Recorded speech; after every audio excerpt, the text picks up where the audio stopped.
राधे कृष्णा। जय बोलो सीता रामचंद्र भगवान की जय। श्री राम जय जय राम। श्री राम जय जय राम। श्री राम जय जय राम। श्री राम जय जय राम। जय बोलो सीता रामचंद्र भगवान की जय। जय बोलो राष्ट्र गुरु समर्थ रामदास स्वामी की जय। जय बोलो स्वराज्य सिंहासनाधिपति छत्रपति शिवाजी महाराज राजे की जय। மகோன்னதமான சமர்த்த ராமதாசருடைய வைபவம் ரொம்ப அழகா வேணா சுவாமியினுடைய விஷயத்தை ஆனந்தமா இவ்வளவு நாள் நிறுத்தி நிதானமா நாம அனுபவிச்சோம். அதில் நேற்று தான் வேணா சுவாமியினுடைய முக்தி ரொம்ப அழகா ஸ்ருங்கேரியில சாரதாம்பாள் சன்னதி எதிர்க்க உட்கார்ந்து உபய பாரதி அம்மாவை ஸ்மரணம் பண்ணிண்டு அழகா அனுபவிச்சு முடிச்சோம். அப்ப சமர்த்த ராமதாசருடையதான அந்த பக்குவப்படுத்துற திறமை, பயனென்றாகிலும் தாங்கல்லராகிலும் செயல் நன்றாக திருத்தி பணிகொள்வான். ரொம்ப அழகு. இது எந்த சம்பிரதாயத்து ஆச்சாரியர்களாக இருந்தாலும், எந்த காலகட்டத்தில் இருக்கக்கூடிய குருவாக இருந்தாலும் இந்த விஷயத்துல ரொம்ப ஜோராவா பண்ணிட்டு இருக்கா. இது அந்தந்த சிஷ்யர்கள் உணர்றாளோ இல்லையோ காலம் புரிய வைக்கும். ஒண்ணு, வெளியிலிருந்து பார்க்கிறவாளுக்கு அந்த பிரயத்தனமும் அந்த பக்குவப்படுத்தக்கூடிய அந்த பாங்கும் நன்னாவே புரியும். சில சிஷ்யாளுக்கு குரு எவ்வளவு அழகா தன்னை பக்குவப்படுத்துறார் அப்படின்றத உணர முடியும். சமர்த்த ராமதாசர் அவருடைய சரித்திரத்துல அங்கங்க நிறைய வைபவங்கள் காண கிடைக்கிறது. சமர்த்த பிரதாப் அப்படின்னு ஒரு கிரந்தம் இருக்கு. அது அழகா எழுதியிருக்கா. அதுல நிறைய விஷயங்கள் சமர்த்த ராமதாசர் கூடவே இருந்து பார்த்த ஒருத்தர் எழுதியிருக்கார். அது அவர் எந்த இயர் எந்த ஊர் அப்படிங்கிறதுல, ஆனா அந்த இன்சிடென்ட்ஸ் மட்டும் அழகா கோர்வையா பல இடங்கள்ல எழுதியிருக்கார். இனி நம்ம அதுல இருக்கக்கூடிய அழகான சுவாரஸ்யமான சமர்த்த பிரதாபங்களை பார்ப்போம். அது பேரு சமர்த்த பிரதாப் அப்படின்னு பேர். பிரதாபங்கள் சொல்லுவோம் இல்லையா, அழகான பிரதாபங்கள், ஆச்சாரிய பிரதாபங்கள், ஆச்சரியமான பிரதாபங்கள். முக்கியமா சமர்த்த ராமதாசர் தன்னுடைய காலகட்டத்துல இத பிரார்த்தனை பண்ணா இது கிடைக்கும், இத பிரார்த்தனை பண்ணி இது வேணும் அப்படின்னு கேட்கறதுல ரொம்ப ஒத்துக்காம இருங்க. அவருக்கு பகவான் இருக்கான், பக்தி பண்ணணும், நாமஜபம் பண்ணணும், சரணாகதி பண்ணணும், இதெல்லாம் அவருக்கு முக்கியம். ஆனால் இந்த பிரார்த்தனை பண்ணா இது பலித்தமாகும், இந்த பூஜை பண்ணா இது கிடைக்கும் அப்படின்னு சொல்லி அந்த விஷயங்கள்ல சமர்த்த ராமதாசருக்கு உடன்பாடு கிடையாது. பகவான் இருக்கான், பக்தி பண்ணணும், அவனிடத்துல மனமுருகி பிரார்த்திச்சுக்கணும். நம்முடைய பக்தியும் ஸ்ரத்தையும் நம்பிக்கையும் பகவானுடைய அனுகிரகமும் நமக்கு என்னெல்லாம் நல்லது உண்டோ அது எல்லாம் நடத்தி கொடுக்கும் அப்படின்னு ரொம்ப அழகா சமர்த்த ராமதாசர் சொல்லுவார்.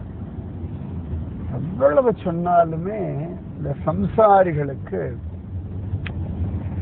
எதையான ஒரு பூஜை பண்ணணும், எதையான ஒரு ஸ்லோகம் சொல்லணும், ஏதான ஒரு பிரார்த்தனை பண்ணணும், அது நடக்கணும். அதுல ஒரு தீவிரமான காதல் உண்டு. ஜோசியம், அப்புறம் ஜாதகம், வாஸ்து, இதெல்லாமே அழகான விஷயங்கள். ஆனா காலப்போக்கில் பார்த்தோம்னா எல்லாம் பணம் சம்பாதிக்கிறதுக்கான ஒரு பெரிய காரியமா ஆயிடுச்சு. பல பேர் இதை கொண்டு ஏமாத்துறதும் உண்டு. நம்ம துக்காராம் மகாராஜ் கூட இந்த பிளாக் மேஜிக் இந்த மாதிரி விஷயங்கள் எல்லாம் அகெயின்ஸ்டா இருப்பார் இல்லையா.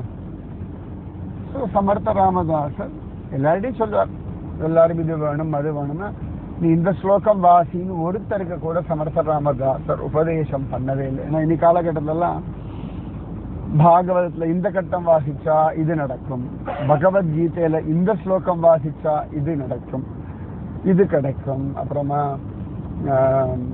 பிரபந்தத்துல இதை வாசிக்கணும், அப்புறம் நாராயணியத்துல இதை வாசிக்கணும், இப்படி நிறைய ஒவ்வொன்றா கொண்டு வந்துட்டா. பலஸ்ருதி அப்படின்னு சொல்லி இதெல்லாம் வாசிச்சா இந்தந்த பலன்கள் உண்டுன்னு ஆழ்வார்கள் ஆச்சாரியர்கள் எல்லாரும் சொல்லியிருக்கா.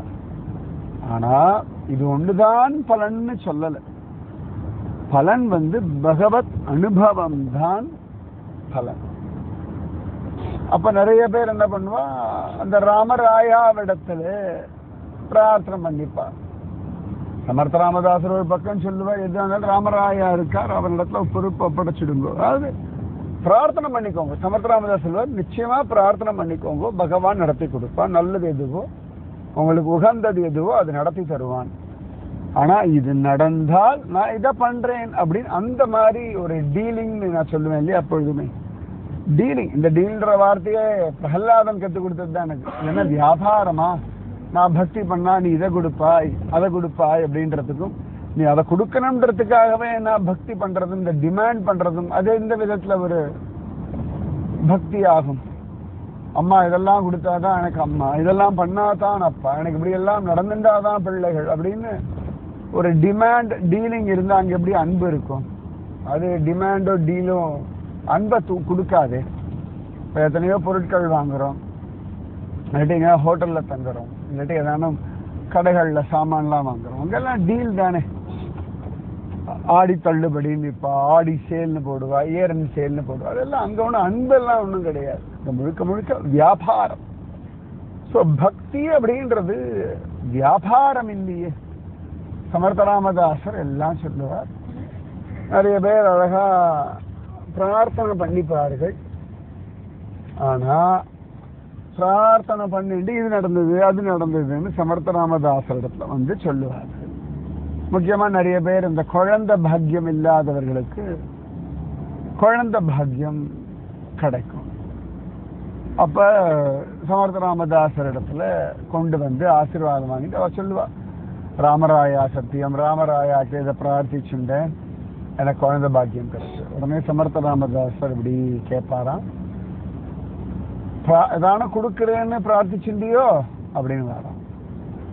உடனே அவர்கள் ஆமா ஆமா இதை கொடுக்குறேன்னு பிரார்த்திச்சுட்டேன், அதனால ராமராயாவுக்கு நான் இதை கொடுக்குறேன், ஏதோ ஒன்று அவ பிரார்த்திச்சுட்டு இருப்பா இல்லையா. உடனே சமர்த்த ராமதாசர் சிரிப்பாராம், ஒன்றும் சொல்ல மாட்டாராம். அப்புறம் குழந்தைய சமர்த்த ராமதாசர் இடத்துல கொடுத்து ஆசீர்வாதம் வாங்கிப்பாளாம். ஆசீர்வாதம் வாங்கும்போது சமர்த்த ராமதாசர் அதுக்கு அலங்காரம் எல்லாம் சமயத்துல தங்கம் எல்லாம் போடுவார், சமயத்துல வெள்ளி கொலுசு போடுவார், சமயத்தில் ஏதான வஸ்திரம் எல்லாம் வச்சு கொடுப்பார், அதோட விளையாடுவார், அதுக்கு பழம் கொடுப்பார். அது அந்த சமயத்தில் என்ன தோன்றதோ அவ்வளவுதான். இது ஒரு பிக்ஜாலாம் சமர்த்த ராமதாசர் வச்சுக்க மாட்டார். அப்ப அப்படி எல்லாம் குழந்தையோட விளையாடிட்டு அதுக்கு ஆசீர்வாதம் எல்லாம் பண்ணிட்டு அவ அப்பா அம்மா கிட்ட கொடுக்கும்போது சொல்லுவாராம், நீ பிரார்த்திச்சுண்டா, பிரார்த்தனையினால் இந்த குழந்தை கிடைச்சது, ஆனாலும் இதுக்கும் மிருத்தி உண்டுன்னு, இதுக்கும் மரணம் வரும் என்ன அப்படின்னுடுவாராம். விடுக்குன்னு சொல்லி அப்பா அம்மாக்குன்னு எப்படி சொல்றாருன்னு ஓன்னு அழுவாளா, நீங்க அப்படி சொல்லலாமா? சமர்த்த ராமதாசர் சிரிச்சுண்டே சொன்னாராம், அதாவது நான் நீ பிரார்த்திச்சுண்டு காணிக்க மாதிரி கொடுத்து இந்த குழந்தை பிறந்தாலும் அது சாஸ்வதமா இருக்கும்னு கட்டாயம் இல்லை. அதைத்தான் சொன்னேன். இதுக்கு மரணம் உண்டுன்னு சொன்னேனே ஒழிய இன்னைக்கே மரணம், இப்பொழுதே மரணம், சீக்கிரத்திலேயே மரணம் நான் சொல்லலையே. இந்த ஜீவனுக்கு இந்த பூமியில எத்தனை காலம்னு இருக்கோ அத்தனை காலம் இது பூமியில இருக்கும். அதன் பிறகு அதற்கான மரண காலத்துல அது மரணம் அடைஞ்சே தீரும். நீங்க காணிக்க கொடுத்து பெற்றுன்றதுனாலே இந்த குழந்தை சாஸ்வதம்னு நினைச்சுடாதே. உலகத்துல பிறக்கிற எல்லா ஜீவராசிகளுக்கும் மிருத்யூன்றது உண்டு. அது ரொம்ப கசப்பான உண்மை, இது ஏற்றுக்கவே முடியாத ஒண்ணு. ஆனா சமர்த்த ராமதாசர் அழகா சொல்றார். அப்பா அம்மாவுக்கு கொஞ்சம் வருத்தமா இருக்கும், அப்புறம் இவர் சொல்றதை கேட்டோன்னு சமாதானம் அடைவா. அப்ப அவர் சொல்லுவார், நீங்க பகவானை நிர்பந்திக்கப்படாது, பிரார்த்திச்சுக்கலாம், பகவான் கொடுப்பான், வாங்கிக்கோங்க. ஆனா இதை பண்ணாதான் இதை கொடுப்பேன், அது என்ன நிர்பந்தம்? நம்ம கொடுக்கிற இந்த பொருளுக்காகவா சுவாமி இருக்கார்? பகவானே கீதையில பத்திரம் புஷ்பம் பலம் தோயம் யோமே பக்தியா பிரயச்சதி ததகம் பக்தி உபகிருத்தம் அஸ்னாமி பிரயதாத்மனக அப்படின்னு தான் சொல்லியிருக்காரே ஒழிய கட்டாயம் இதெல்லாம் கொடுத்துத்தான் ஆகணும்னு சொல்ல. அன்போட ஆசையோட ஆத்மார்த்தமா கொடுக்கிறவாளுடைய அழகான அந்த பக்தி பூர்வமான விஷயங்களை ஏற்றுக்கொள்கிறேன், ஸ்வீகரிக்கிறேன்னு சொல்லியிருக்காரு ஒழிய கொடுத்துதான் ஆகணும்னு கட்டாயப்படுத்தலை அப்படின்னு சொல்றாரு. அதன் பிறகு அந்த அப்பா அம்மாக்களுக்கு கொஞ்சம் அந்த புத்தி வரும், ஞானம் வரும். அதன் பிறகு பக்தியில வருவாவார். சில சந்தர்ப்பங்கள்ல இந்த மாதிரியாகவும் சமர்த்த ராமதாசர் சொல்றதும் உண்டு. இந்த விஷயங்கள் குருவை தவிர வேற யார் சொல்ல முடியும்? எல்லாருக்குமே பாசிட்டிவ் வாசகம் தான். ஆனா அதே சந்தர்ப்பத்துல யதார்த்தத்தையும் அழகா சொல்லணும் இல்லையா? முக்கியமா பக்குவப்படுத்தணுமே மனசை. நம்ம மனசை யார் பக்குவப்படுத்துவார்கள்? எல்லாரும் நம்ம மனசுல ஆசையத்தானே தூண்டுறார்கள். அந்த ஆசையை தாண்டி பக்தி பூர்வமா நம்முடைய மனசை எடுத்துட்டு போகக்கூடிய சக்தி சமர்த்த ராமதாசருக்குத்தான். அந்த பக்குவம் அது ரொம்ப முக்கியம். இப்படி சமர்த்த ராமதாசர் ஒவ்வொரு சிஷ்யாளுக்கும் ஒவ்வொரு விதமா சொல்றார். இது முக்கியமா இந்த மடத்தை நிர்வாகம் பண்றவாளுக்குலாம் ரொம்ப ஸ்ட்ரிக்டா இருப்பார் சமர்த்த ராமதாசர். இத்தனை மணிக்கு பூஜைன்னா அத்தனை மணிக்கு பூஜை நடந்து ஆகணும், தான் எல்லாம் தயாரா இருக்கணும். நான் நேற்று கூட ஸ்ருங்கேரி ஆச்சாரியாளுடைய ராத்திரி சந்திர மௌலீஸ்வர பூஜையை பார்த்தேன். அது 8 மணி 8:45 ஆச்சாரியால் பூஜை ஆரம்பிப்பார். 8:30 மணிலேருந்து போய் உக்காந்துக்கலாம். அங்கே போய் அழகா உட்காரணும். அங்கே போகும்பொழுதே அந்த வாட்ச்மேன் அங்கே இருப்பார். அவரே சொல்லுவார், சட்டையை கட்டிட்டு தான் உள்ள உட்காரணும் ஜென்ட்ஸ் எல்லாம். ஃபேமிலியா போனா கூட லேடிஸ் தனியா உட்காரணும், ஜென்ட்ஸ் தனியா உட்காரணும். அவள் பாட்டுக்கு எல்லாம் உட்காந்து இருக்கணும். மொபைல் சுவிட்ச் ஆஃப் பண்ணி சைலண்ட் பண்ணிடணும். அமைதியாக இருக்கும். ஓரத்தை கீழே உட்கார முடியாது. அவளுக்கெல்லாம் ஓரத்தை சேர் போட்டிருப்பார்கள், அதில் உட்காந்துக்கலாம். 8:42 8:43 ஏற்கனவே லைட்லாம் போட்டு வச்சிருக்கா. இல்லை அந்த ஷாண்ட்லர்லாம் போட்டு எல்லாம் ரெடி. 8:45 அப்படி டங்குன்னு அப்படி மணி அடிக்கிறா. அழகாக அந்த ஸ்க்ரீன் 2 பக்கமும் விளக்கிறா. ஜம்முன்னு உட்காந்துருக்கார் ஆச்சாரியார் மகா சன்னிதானம். அப்படி காம்பீரியம். அது சிங்கேரி ஆச்சாரியாளுடைய அந்த காம்பீரியம் ரொம்ப விசேஷம். அவர் இந்த போட்டோக்கள்லாம் போஸ் யாராவது போட்டோ எடுக்கணும்னா கூட அந்த அவருடைய அந்த காவி வஸ்திரத்தெல்லாம் சரி பண்ணிட்டு ரொம்ப ஜம்முன்னு உட்காருவார். ஏனோ தானோ லாலி பீலின்னு அவரை பார்க்கவே முடியாது நம்மளை. ஏன்னு கேட்டா அத்தனை தூரம் அதில் ஸ்ரத்த. நான் இந்த பீடத்தை அலங்கரிக்கிறேன், இந்த பீடத்துக்குன்னு ஒரு மரியாதை உண்டு. இந்த பீடத்துக்கான மரியாதையை கொண்டுதான் மக்கள் என் வார்த்தையை கேட்க வரா, பூஜையை பார்க்க வரான்னு சொல்லி அந்த பீடத்தினுடைய மாண்பை மெயின்டைன் பண்ணும். ரொம்ப அழகா வியாச பீடம்னு சொல்லுவோம். இப்போ உபன்யாசம் பண்றோம்னா, நான் முதல்லலாம் உபன்யாசம் பண்ணும் பொழுது ரொம்ப வயசானவர்கள்லாம் நமஸ்காரம் பண்ணார். நான் சொன்னேன், நீங்கள்லாம் வயசா நமஸ்காரம் பண்ணப்படாது. நான் சொல்றது நான் ஆரம்ப காலத்து உபன்யாசம் பண்ணும் பொழுது நான் தான் அவங்களை நமஸ்காரம் பண்ணணும் அப்படின்னு அவர் சொன்னார். இல்லப்பா, இது உனக்கான நமஸ்காரம் இல்லை, அந்த வியாச பீடம், நீ உட்காந்து பகவத் விஷயம் சொல்ற, அதற்கான மரியாதை, அது அந்த பீடத்துக்கான மரியாதை அப்படிங்கிற மாதிரி அந்த பீடாதிபதி.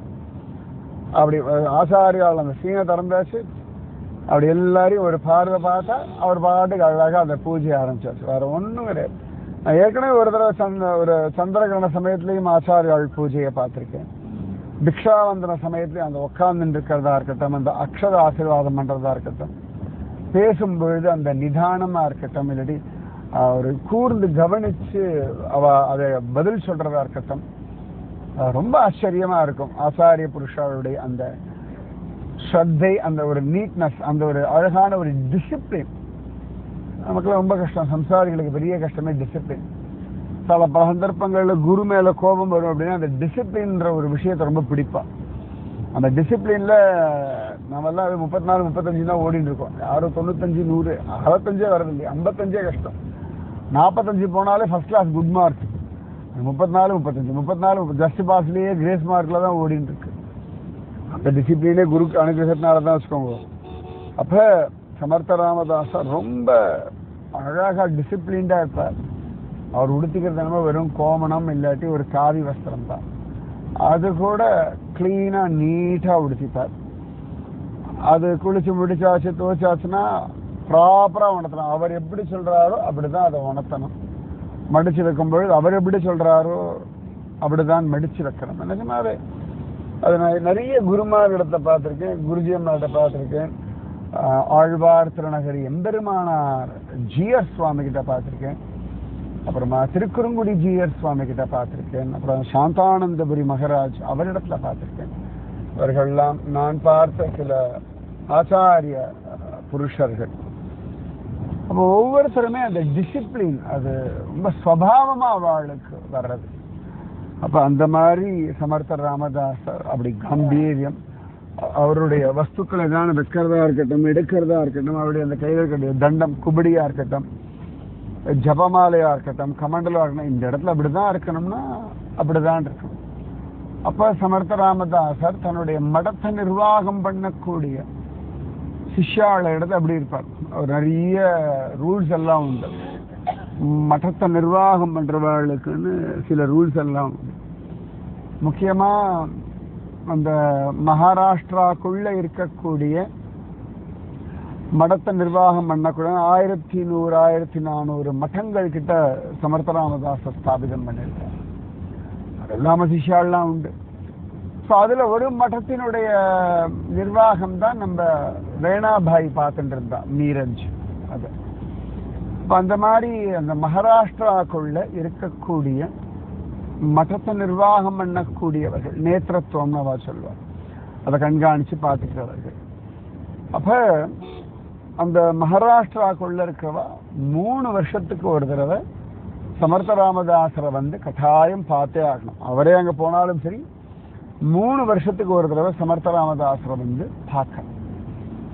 வரும்பொழுது அந்த 3 வருஷத்துல என்னெல்லாம் இன்சிடென்ட்ஸ் நடந்ததோ எல்லாம் ரெக்கார்ட் பண்ணி வைக்கணும். முக்கியமான விஷயங்கள் இதெல்லாம், ரொம்ப பிராதான்யமான விஷயங்களோ அதெல்லாம் ரெக்கார்ட் பண்ணணும். வரவு செலவு கணக்கில் இருந்து யாரு மடத்துக்கு என்ன கொடுத்தா, மடத்துல என்ன செலவு பண்ணும், யார் புதுசா மடத்துக்கு வந்தா, இது ராஜா வகைராவா, ஜனங்கள் வகைராவா, ஸ்ரீராமநவமி உற்சவத்துக்கு கொடுத்ததா, இல்லாட்டி அவ கிரகத்துல ஏதானும் விசேஷங்கள் அதற்காக கொடுத்த சம்பாவனையா, ரொம்ப ஆச்சரியமா இருக்கும். ஏன்னா அதற்கு ஏற்ற மாதிரி சமர்த்த ராமதாசர் அவர்கள்லாம் யாரு என்னன்னு பாப்பா, அவளுக்கு விசேஷமா பிரார்த்திச்சுப்பார். இன்னைக்கு கூட சிங்கேரியில மட்டத்துல இருக்கக்கூடிய ஒரு ஹால்ல தான் ஒரு 5-6 குழந்தைகளுக்கு யஜ்ஞோபவீத தாரணம். அழகா அந்த 6 குழந்தைகளுக்கும் மடத்திலிருந்து ஆசீர்வாதம் பிரசாதம் அப்பா அம்மா எல்லாருக்கும். இது சிங்கேரியில் நடந்ததுன்னு இல்லை, சிங்கேரி பெரியவாளுக்கு இந்த மாதிரி நடக்கிறதுன்னு நம்ம பத்திரிகை எல்லாம் அனுப்பி இது பண்ணோம்னா கட்டாயம் பிரசாதத்தை கொடுத்து விட்டுருவா. யாராவது கொண்டு வந்து நமக்கு பிரசாதத்தை அங்கே ஃபங்க்ஷன் சமயத்தை கொண்டு வந்து கொடுப்பா. அது சிங்கேரி மட்டம், அஹோபில மட்டம், அதுக்கப்புறமா காஞ்சி மட்டம், நிறைய மட்டங்கள்ல நான் பார்த்துருக்கேன். ஏன்னா அந்த மனுஷாளுடைய ஸ்ரத்தை, அந்த நம்பிக்கை, அதற்கு பகவத் பிரசாதத்தை அனுகிரகிக்கிறதுன்றது ஆச்சாரிய புருஷாளுடைய தர்மம். இந்த தர்மத்துல தான் அவ ரட்சிச்சுட்டு இருக்கா. அப்ப அத்தனை சிரேஷ்டம். இன்னைக்கு ரொம்ப அழகா இருந்தது. ஆச்சாரியாவுடைய பிரசாதத்தை கொண்டு வந்து கொடுத்தா. நம்ம பூனல் பூண்ட பசங்கள்லாம் அவ அப்பா அம்மாவோட போய் ஆச்சாரியாவை தரிசனம் பண்ணி ஆசீர்வாதம் வாங்கலாம். அப்ப ஏன்னா முக்கியமா எதற்கு இந்த ஆச்சாரியர்கள், எதற்கு இந்த பீடங்கள், எதற்கு இந்த பீடாதிபதிகள், எதற்கு இந்த சத்சங்கம் எல்லாம் எதுக்கு? நம்மை தர்மத்திலே ஈடுபடுத்துவதற்காக. ஆனா அதர்மத்தை சாதாரணமா நாம பண்ணிடுவோம். நமக்கு அதர்மத்துல ரொம்ப சாதாரணமா ருச்சி வந்துடும். அதே தர்மத்துல அப்படின்னு பார்த்தோம்னா ருச்சி கொஞ்சம் அடி வாங்கும். தர்மம் ரொம்ப சுகமானது, ஆனா நமக்கு என்ன கஷ்டம் போலே தெரியும். தர்மத்தினுடைய பலன் எப்பொழுதுமே பின்னாடி அவ்வளவு பெரிய ஆனந்தத்தை கொடுத்துடும்.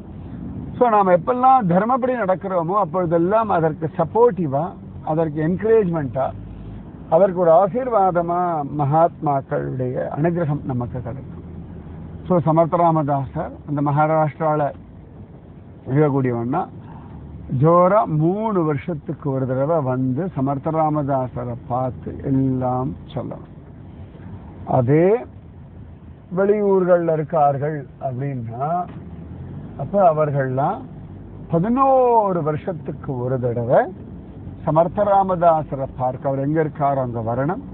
வந்து அந்த 11 வருஷத்துல நடந்த விஷயங்கள் எல்லாம் சமர்த்தராமதாசருக்கு இன்ஃபார்ம் பண்ணணும். இது ஒரு ஸ்ட்ரிக்டா ஃபாலோ பண்ணிட்டு இருந்தார். அதுல கரெக்டா இருக்கணும். இல்லாட்டி சமர்த்தராமதாசர் கோவம் வருமா? கோவம் தான் என்ன பண்ணுவார்? நாளைக்கு சொல்றேன். ராதே கிருஷ்ணா. ஸ்ரீராம ஜய ராம ஜய ஜய ராம. ஸ்ரீராம ஜய ராம ஜய ஜய ராம. ஸ்ரீராம ஜய ராம ஜய ஜய ராம. ஸ்ரீராம ஜய ராம ஜய ஜய ராம. जय बोलो सीतारामचंद्र भगवान की जय.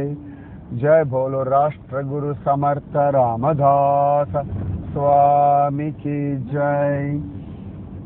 जय बोलो स्वराज्य सिंहासनाधिपति छत्रपति शिवाजी महाराज राजे की जय.